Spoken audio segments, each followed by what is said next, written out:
செயலாக்க ஆலைகளில் வேலைப்பாடுகள் மற்றும் சுகாதாரத்தை பாதுகாக்கும் விதிகள் இணைக்கப்படுதல் அவசியம். இறுக்கமான இடங்களில் கட்டுப்பாட்டு நடவடிக்கைகள் எடுக்கப்பட வேண்டும். வாயு மீட்டரை சரிபார்த்து வாசிக்கவும், அவசரநிலை தயாரிப்புகளை அறிந்து கொள்ளவும் மற்றும் பாதுகாப்பு உபகரணங்களை பயன்படுத்தவும். இறுக்கமான இடம் என்பது முழுமையாக அல்லது பகுதியளவு மூடப்பட்ட பகுதியாகும். இது மனிதர் தங்குவதற்காக வடிவமைக்கப்படவில்லை. மூடிய இடங்களில் தீவிரமான பொருட்கள், நோய்க்கிருமிகள் அல்லது தீவிரமான வாயுக்கள் இருக்கும்.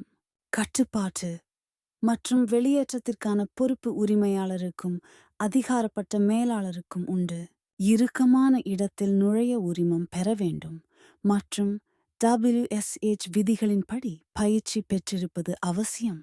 இறுக்கமான இடங்களில் செயல்படும் குழு அதிகாரப்பட்ட மேலாளர், பாதுகாப்பு மதிப்பீட்டாளர், கண்காணிப்பாளர், உதவியாளர் மற்றும் நுழைவோர் ஆகும்.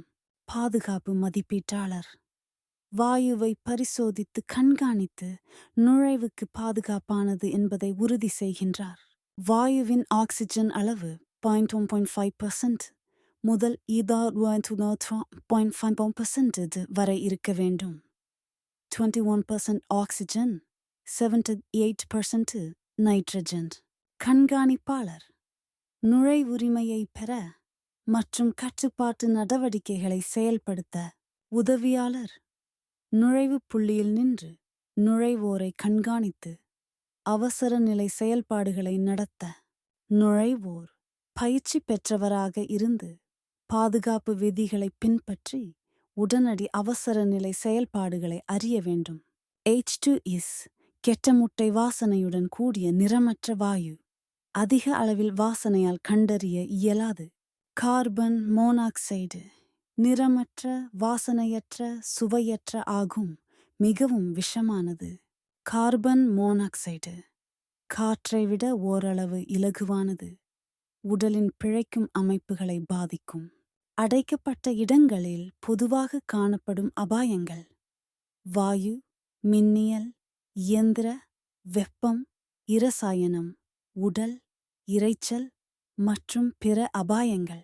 முந்திய மற்றும் வலுவான காற்றோட்டம் மூலம் மூடிய இடத்தில் புதிய காற்றை கொண்டு வருவது. மூடிய இடத்தில் வாயு பரிசோதனை நுழைவு அனுமதியுடன் இணைக்கப்பட வேண்டும். 4 மணி நேரத்திற்கு ஒரு முறை பரிசோதனை செய்ய வேண்டும். அவசர நிலையிலே மீட்பு உபகரணங்கள் தயாராக இருக்க வேண்டும். பயிற்சி பெற்ற மீட்பு ஊழியர்கள் இருக்க வேண்டும். பாதுகாப்பு உபகரணங்கள் காற்றோட்டம், தூசி ஒடுக்குதல், இரசாயன விளைவுகளை குறைக்க உதவ வேண்டும்.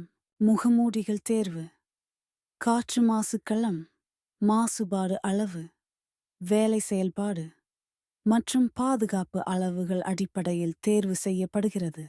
அவசர நிலை செயல்முறை அனுமதி பெறுவதற்கு முன் பயிற்சி பெற்ற அவசர மீட்பு ஊழியர்கள் தயாராக இருக்க வேண்டும்.